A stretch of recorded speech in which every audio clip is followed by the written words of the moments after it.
And we're back. Hello. Break. Yeah, great break.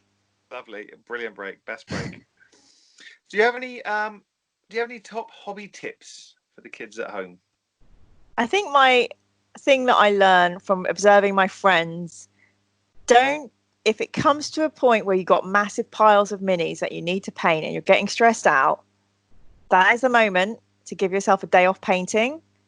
Arrange something completely different, like a board game, or go and try a different game and come back when you don't have to. Like if you're sitting there thinking, and it's stressing you out, you should stop, because loads of my friends describe having burnout. Piles. I mean, that's just good advice, isn't it? Andy's, big piles. Don't force it. It's a problem. Your piles are your responsibility. Don't try and force them. Just need to work them down over time. It's true, but I hear a lot of stories about people who are really into wargaming and tournamenting and every week, Wednesday, Sunday, and then they get massive burnout. And it's not just they have months off at a time. Yeah. And you don't need to. I've been there. I can't. Just don't want to. No. There's this whole thing of just 5 minutes a night.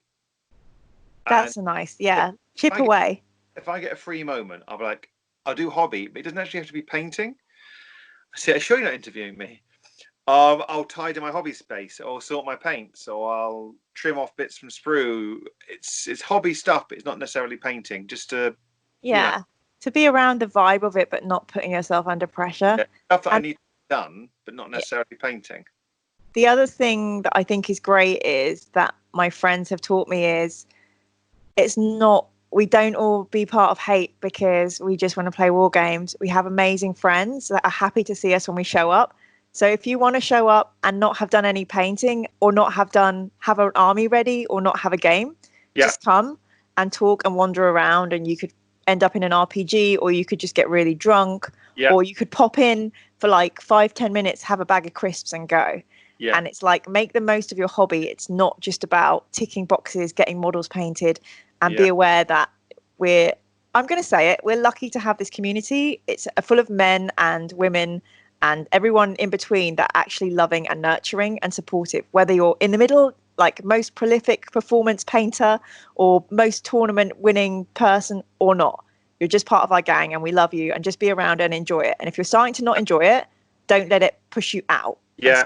Stop doing it. You haven't got that. Absolutely, that's wonderful advice. I mean, I've been down there before. No games planned, no models, just gone and just had a chat. Yeah. The club is more than just the scenery and the armies. It's the people that are there. So. Absolutely, I can't think of many other clubs doing this just to make sure that people feel like they can see other faces and Neil as well. So we're winning all round. Yes. So that was good advice. Even though I don't play, I've learned from my friends. Yeah. Learn from your friends is another good tip. Yeah. What's your best hobby tool? I'm going to say, for me, I know it's my best hobby tool is always going to be my dice collection.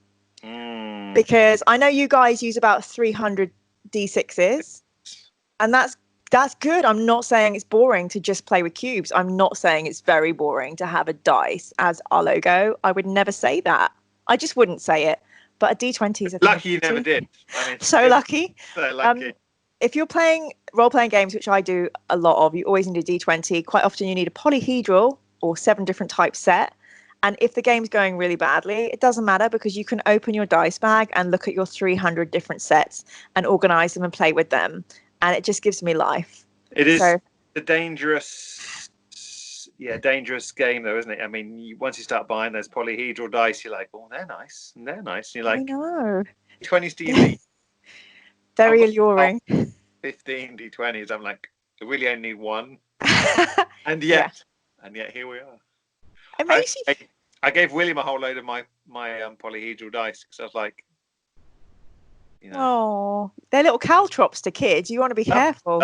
Obviously, one of his favourite games when we were younger was just sorting my dice out. I'd get my bag of dice and go, psh, it's all shiny. So cool. I would play that game with William. Yeah, but nice. Yeah, if I'm traveling or going anywhere, like, I know this is super nerdy and it very rarely comes into play, but I'll always take a set of polyhedral dice with me because you never know where you're going to end up. I love the How idea. sad is that? Batman pouch for quick release. Yeah, take my rainbow set everywhere. Yeah, nice. Dice.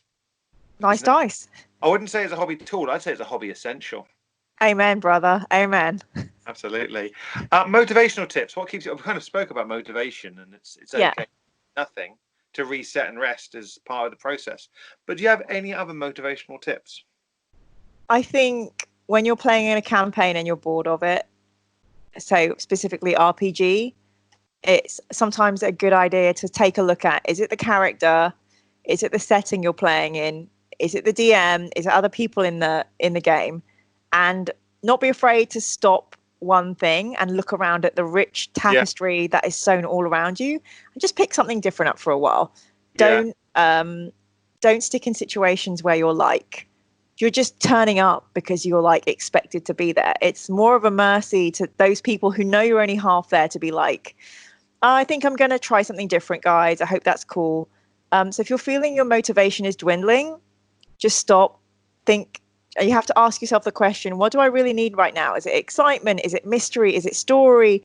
Is it cards and not, is it playing cards? Is it playing, give yourself an opportunity to remotivate yourself, and don't feel bad if it means you have to switch one project or one game for another. Because I couldn't agree more with that statement. It's true. Campaigns never end; they just fizzle out. It's true.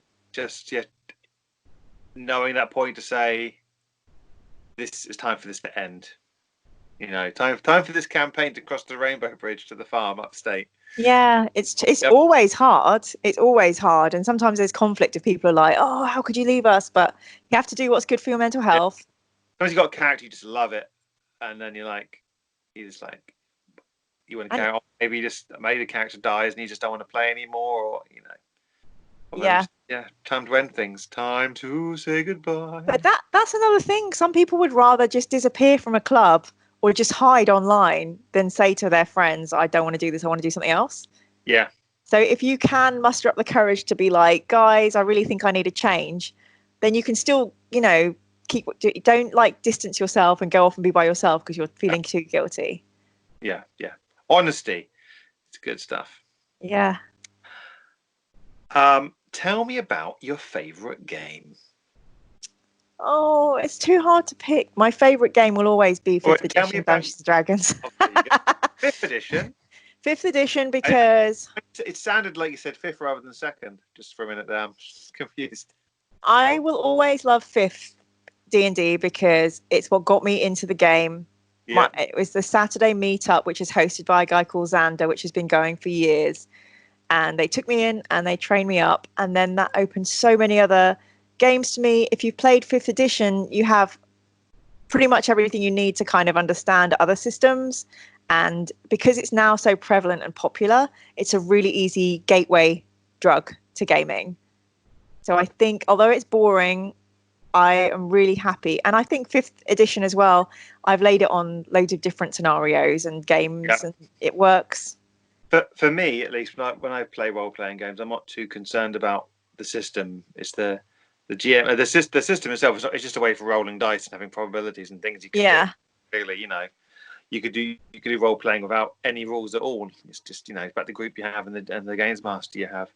But it's a good addition. Thank you. Well, Sasha ran a basic, I think, once. Yeah. That was fun. Yeah. It's all fun, but 5th is the best. Don't at me. Dungeons & Dragons is good. It's good. What game do you fancy playing in the future? I have wanted to play Shadowrun forever. Yeah. I want to play a grumpy Bruce Willis type who shoots loads of guns. And Edwin lent me the rule books. So cool. Love Edwin. And I am reading the bejesus out of them. Don't really understand how to play it. Yeah. So we'll make effort to find a GM to host me. I would say the best way to learn a game is to play it. exactly. Puts the rules in context. Just like, I don't understand how it works. And like, by doing the thing, sometimes you work out how it works. No. Yeah, that's my next. If you trust. No one wants to run Shadowrun. It's really complicated, and apparently. Yeah, no. I used to read. I had a copy when I was like 16 or so, and I remember making up my own different character classes and stuff, and making up my own characters, and Maybe that's the way forward. Because it was so hard to do. Yeah, I need to find a brainiac. If you're a brainiac that knows how to run Shadowrun, perhaps you could reach out to Mira. Please maybe in the comments below. Hey, there's a controversy that happened. I don't know if was it a Shadowrun game? This is gossip. This is industry gossip. Oh. So the guy that created Dragon World? I don't know. Dungeon World, the system. Yeah. You know about that? Do you know about? No. So basically, I feel like this. I'm probably getting this so wrong. The guy who invented the Dungeon World system was running a game of what I think may have been Shadowrun or similar, and basically got into a bit of trouble for being a bit of he made a robot character go into a bit of a dodgy sexual kind of scenario, and he had to do like a full apology, and that has kind of shaken the D&D community. There were lots of like people that I follow on Twitter who are very into like D&D, just making comment, and it kind of made me feel really sad for the creator of Dungeon World. But I cannot tell you how awesome and uplifting it was that, like, okay, there were a lot of haters. Yeah. But obviously on my stream, because I'm in my bubble, there was such an outpouring of, our game should be safe spaces and role-playing is for everybody now. That made me really happy. So cool. that was just a side note. There you go. I can't remember what the question was now. What was it? Don't sue us if I've slandered him. Don't. This is all hearsay. Yeah. Allegedly. And it's also comedy. This is comedy, so it's all fine. Apparently you can say what you like about someone as long as you say it's comedy. Oh dear. Oh dear. What game do you fancy? Okay. What's your favourite club memory? Oh God. I had a spiky club that had a wooden handle. It was a really nice favourite club. Golf club. I think. Dad jokes. I don't want to say anything too emotional. It's a safe space. You can be as emotional as you want to be. Oh. Is it the first time you met me? Yeah, that was what I was going to say. Next question. I think my favourite times at the club are when. So this is going to sound awful, but we all showed up to. A lot of us showed up to James's funeral. Yeah. And I sobbed my eyes out, but I don't know. There's this vibe of like deep, deep sorrow. But everywhere I looked afterwards, when we went for a drink, were people that I had been kind, and it made me. I was honoured and proud that we could all come together to be there to remember James. And my other emotional memory, God, I don't know why you let me into the club. I'm really on the edge. I'm that girl on the edge. I went to Dragon Meet, and I basically had lost a stone in weight from worrying at work that my job was in jeopardy. And all the boys from Hate were there, and some of the ladies as well. And that whole day at Dragon Meet, I had people looking after me. People were introducing me to say, "Hey, don't worry, there's jobs available here." Yeah. And I was like, God, if I needed help, these people would really help me out. So seeing everybody out at Hate, at Dragon Meet is so good. It's like when you go on a school outing and you're all in the museum and you see your friends in uniform. It was such a lovely outing. Don't talk about schools and travel at museums. Some experience there. And the Christmas bash. Oh, that was amazing, wasn't it? Yeah, where you get people come back from out of town to be with us. Yeah. And people get recognised for contribution to the club. And, the Bethnal Green Working Man's Club gets recognised for all they do for us. And, yeah. oh, my goodness. Those are my favourite Hate memories. Yeah. Sorry, I'm a big gushing, emotional, sentimental mess, but Fine. All emotional. and of course meeting you, Andy. Well, that's pretty much everyone's favourite memory. I say, is it this one? Or we can just move on to the second favourite memory. What's your favourite memory of hate? Well, keep watching, kids, and maybe you'll find out. I don't know. You put me on the spot then. Meeting you. Oh, well, if you think by the end, say otherwise, save it for the next episode. Who knows, maybe at some point in the future, someone might be interviewing me for these questions. Is that going to happen? Who knows? Okay, here's my question to you. You have to pick one member of hate, not including me, to interview you. Who are you going to ask? Right? Because you know which ones are going to ask which questions. If you have an idea for who should interview me, subscribe and comment below. And on that bombshell, it's time for another break. Oh, about time. Mira, how are you? Any more sign of any issues with Starfleet? No. We did have an issue where someone forgot to close the holodeck and there'd been a swimming pool in there, but yeah. I think we've got some from an engineer mopping that up right now. Yeah. Fantastic news. What can you do? You can't get the staff. Yeah. We lost half the away team. All the red shirts have gone, so. Never mind. I'm really missing role playing. Can you tell? Role playing. I'm going to try my Picard maneuver. Oh! Woohoo! So, the big four questions, Mira. Here's the big four questions that everyone needs to be answered. Are you ready? Ready. What is your favourite paint and why is it Nuln Oil? I don't think we do this anymore, but back in the day, Citadel Paints used to do something called a bilious green. Ooh. Actually taught me the word bilious, and I used that on every mini that I was trying to paint to impress Jim. I painted my nails. I painted on my canvas bag that I'd written band names on. Do you remember those? Oh, yeah. Yeah. We all had one of those. So bilious green, which sadly is no longer in production, I believe, and I don't know what its base was. If anyone knows what the current Citadel colour for bilious green is, please comment. Oh my God, please, if you could send me one, like sponsorship, I'm way open to it. Yeah, we are very much open to bribery here. You didn't think I'd have an answer for that, did you? Are you impressed? I didn't. I presumed you would have an answer. I had great names for those paints. Yeah, the old classics. This might surprise you. And I'm sure you have a good answer for this one, actually. Mira, as an expert in the field itself, I know you're an expert in this one, so this means a lot to have this question directed at you at this time. What's your favourite dice and why? It's a D20 because it's the most perfect and pure form of dice. Here we go. You heard it here first, folks. Pure and perfect, the D20, classic D20. It's been a popular choice, I have to say. Good. As it should be. Another very important question. Need to hear honesty, please. Always honesty with these last four questions. Mira, bards. Yay or nay? Yeah.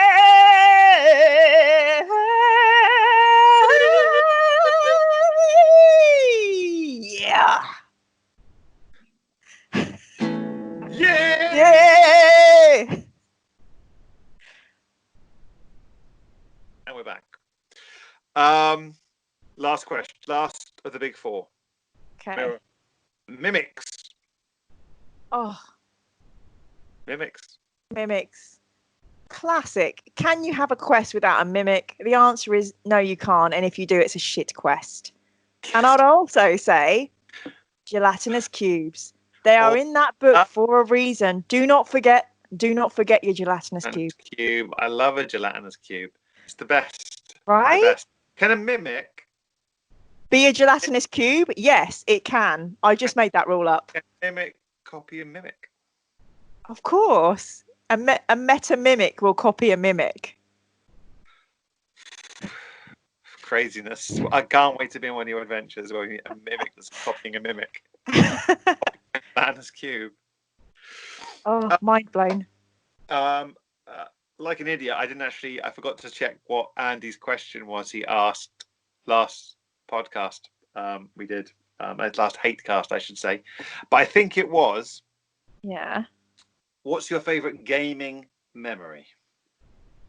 I think my favorite gaming memory would probably be the first time I ever made Fickle the Bard. Oh, And yay to the bards, obviously. yeah, she was my first ever D&D character. Yeah. And I realized I could be anyone I wanted to. And it was so exciting, like realizing, oh, this is how popular she's going to be. This is how strong she's going to be.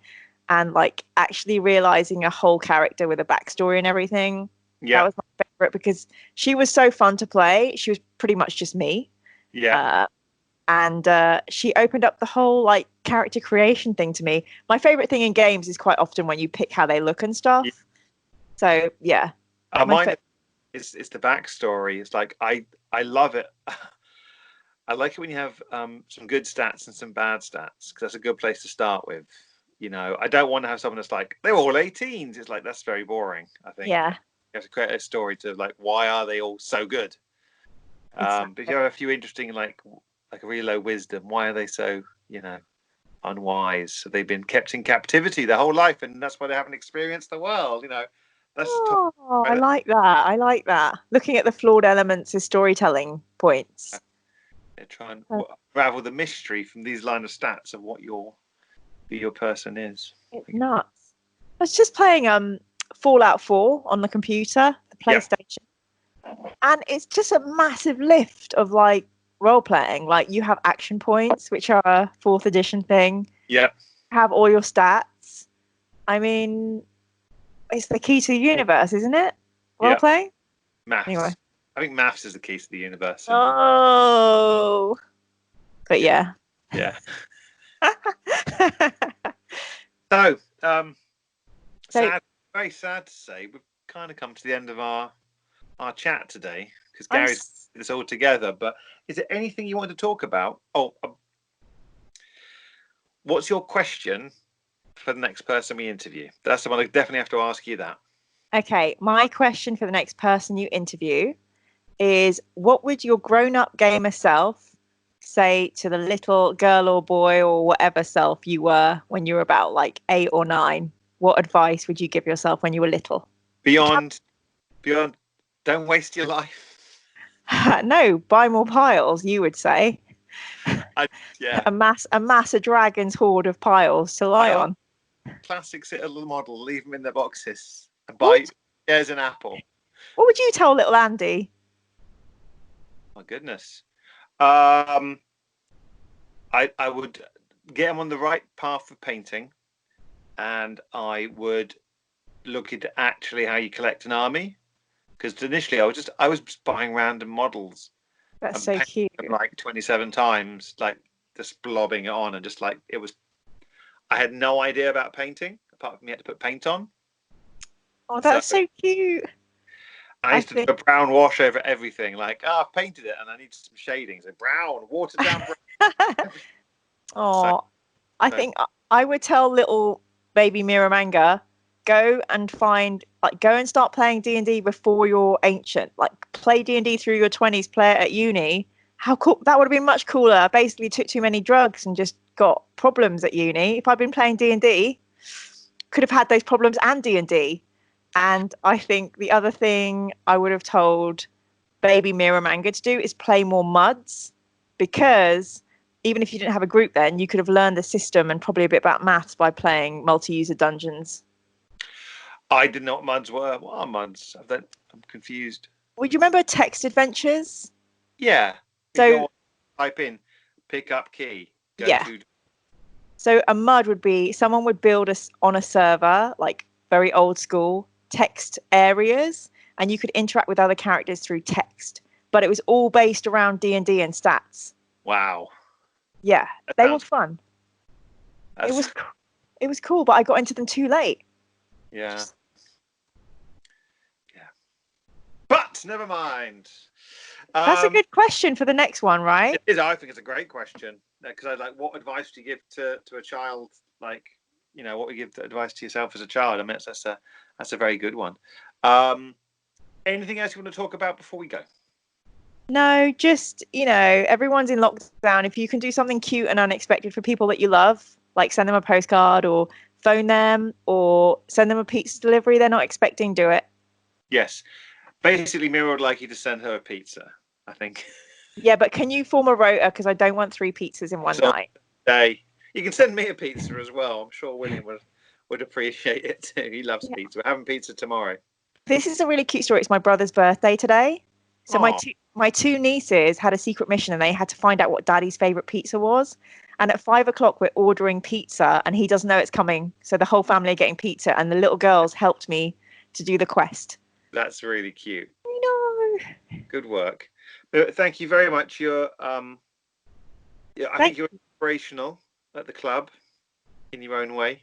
And annoying. I try and do both equally. Well, you can be both. You can be inspirational and annoying. Yay. So thank you very much for joining us today. Thank you. The club saved my life and it's full of amazing, awesome people that I love. Yes. So big up yourselves. Yeah. Thank you very much. And we'll speak to you soon. Take care. Okay. Bye. Live long and all that.